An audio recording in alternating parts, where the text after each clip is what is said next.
अल्लाह सब जगह है। कामिल अपने पुत्र असद को हर रोज अच्छी अच्छी बातें बताया करता था। एक दिन कामिल ने असद से कहा, बेटा एक बात हमेशा याद रखना कि अल्लाह सब जगह है। असद ने इधर उधर देखकर पूछा, अब्बू मुझे तो अल्लाह कहीं भी दिखाई नहीं पड़ता, फिर आप कैसे कह सकते हैं कि वह हर जगह है।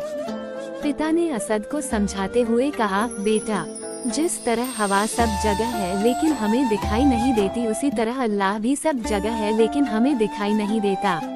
असद के मन में अपने पिता की ये बात अच्छी तरह से जम गई। एक साल बारिश नहीं हुई, पूरे गांव में भयानक अकाल पड़ा।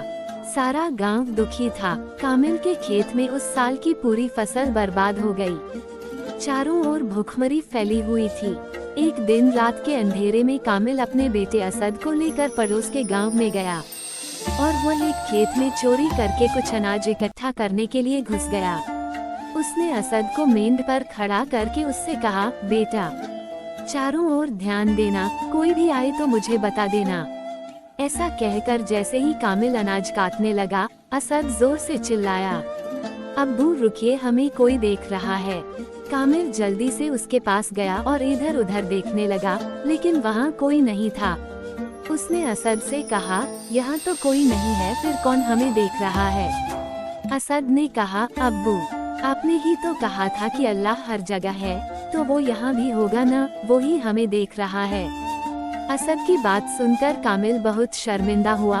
उसने असद को गले से लगा लिया और उसका माथा चूमते हुए कहा, बेटा आज तुमने मुझे एक बहुत बड़ा गुनाह करने से बचा लिया।